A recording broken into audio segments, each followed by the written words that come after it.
हरिओम. लाओत्सेचा ताओबोध. योगदास श्री जयगणेश जोशी यांचे प्रवचन. स्वबोध भाग 2.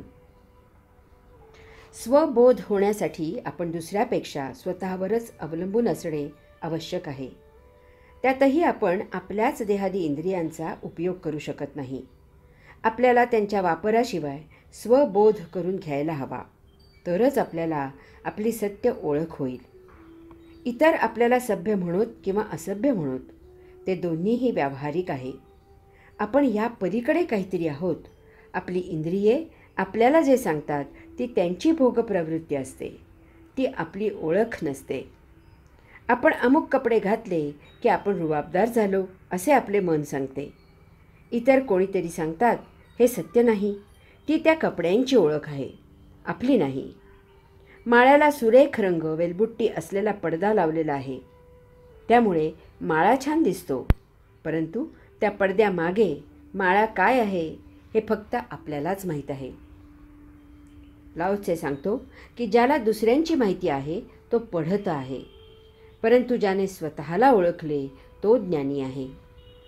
इतरांची किंवा जगाची किंवा विश्वाची माहिती वाचून, ऐकून, पाहून समजते ते शिक्षण आहे. त्याने शास्त्री होता येते, विद्वान होता येते, पंडित होता येते. एखादी गोष्ट आपण शोधली, आपल्याला सापडली की आपण शास्त्रज्ञ होतो. परंतु हे कितीही विद्वत्ता प्रचूर असले तरीही ते मिथ्याच असणार आहे. कारण काही कालावधीनंतर नवीन ज्ञान शोधले जाईल आणि पहिले ज्ञान जुने होईल, निरुपयोगी होईल. आपण विश्वात जितकी धावपळ करू, जितका अभ्यास करू, जितकी वाचा सुरू ठेवू, तितके आपण पढत विद्वान होत जाऊ. हे तात्पुरते असेल. कालौघात ते एक दिवस नष्ट होईल. आपल्याला कपड्यांच्या आत आपला देह काय आणि कसा आहे हे माहीत आहे.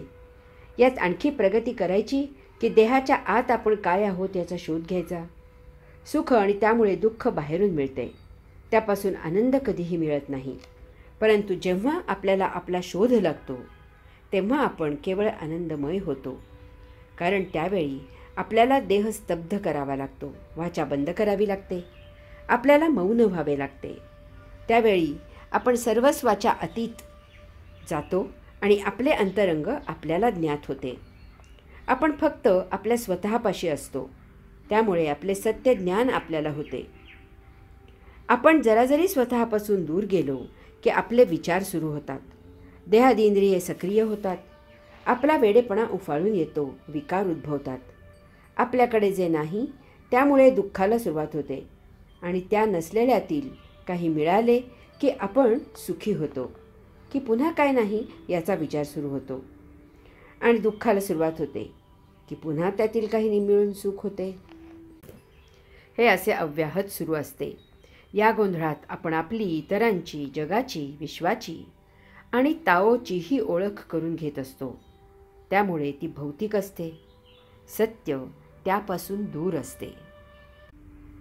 आत्मप्रसव भाग 1. लाओत्से सांगतो की ज्याला दुसऱ्यांची माहिती आहे तो पढत आहे, परंतु ज्याने स्वतःला ओळखले तो ज्ञानी आहे. इतरांची माहिती आणि इतर माहिती ही बाह्य असते, ती अनुभवातून मिळते आणि सतत मिळत असते, त्याला अंत नाही. परंतु स्वतःची माहिती आपल्याला अनुभूतीतून मिळते, ती स्वानुभूती असते, ते आत्मप्रसव असते. एकदा आपण आपल्याला जाणले की वैश्विक ज्ञानाची ती परिसीमा असते. आता आणखी काही जाणायचे शिल्लक असत नाही. जेव्हा आपण मौन सोडतो, विचार करतो, हालचाल करतो, तेव्हा आपण स्वस्थान सोडतो, आपण भौतिकात असतो. परंतु अशाही वेळी जर आपल्याला आपले स्वभान असेल तर आपले आत्मज्ञान जागृत असते आणि आपल्याकडून केवळ आत्माचरणच होते.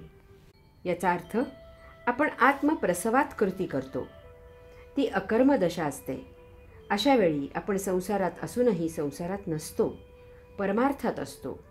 बोलत असूनही मौन असतो, हालचाल करत असूनही स्थिर असतो. अशाचे ज्ञान कैवल्य असते. तो आत्मप्रसवात स्थिर असतो. भौतिक गोष्टी दूर होऊ शकतात, चोरल्या जाऊ शकतात, हरवू शकतात, परंतु ज्ञानी जीवनभर आत्मप्रसवात ज्ञानीच राहतो. त्यामुळे तो मृत्यू आला तरीही ज्ञानीच असतो. आणि मृत्युंजय होतो. ज्ञानी ओळखावा लागतो, त्याला धरून आणावा लागतो, त्याला चालता बोलता करावा लागतो. त्याची अमृतधारा भौतिकात स्थिरावण्यासाठी आपल्याला भगीरथ व्हावे लागते. परंतु आत्मप्रसवात स्थिर झालेला ज्ञानी आपल्याला महाधोकादायक वाटतो. त्याला समजून घ्यावा लागतो. तो सहजच पचत नाही, तो पचवावा लागतो. अनुभव बाहेरून मिळालेले असतात, ते खंडीभर उपलब्ध असतात, ते आपल्याही नित्य परिचयाचे असतात. परंतु अनुभूती आत्मप्रसवातून आलेली असते. ती आपल्याला परिचित नसते, तिची ओळख करून घ्यावी लागते. ज्ञानी लोकांच्या उद्रेकाला कारण होतो. गॅलिलिओ फाशी दिला गेला, जिजसला खिळे ठोकले गेले, स्वामी राम यांना दगड मारले गेले, ज्ञानेश्वर माऊली आणि त्यांच्या भावंडांना हाल अपेष्टा सोसाव्या लागल्या. अज्ञानावर पांघरूण घालून ते झाकणारा अज्ञानी दिसत नाही, तर तो ज्ञानी आहे असेच वाटते. पिढ्यानपिढ्या चालत आलेले धार्मिक संस्कार करणारा ओळखीचा जवळचा वाटतो. भौतिक सुख भरपूर घ्या, भोग वाढले तरी काळजी करू नका, त्यासाठी धार्मिक विधी करून मोक्ष मिळवा आणि मृत्यू धार्मिक विधी करून पचवा, असे सांगणारा सोपा आणि घरचा वाटतो.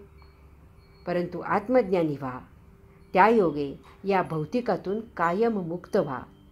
परमात्मा मिळवण्यापेक्षा तुम्हीच परमात्मा आहात हे ओळखा. मृत्यू असे काहीही नाही, धार्मिक विधी ही मनाची मिथ्या समजूत आहे, असे सांगणारा रुचत नाही, पटत नाही. हरि ओम.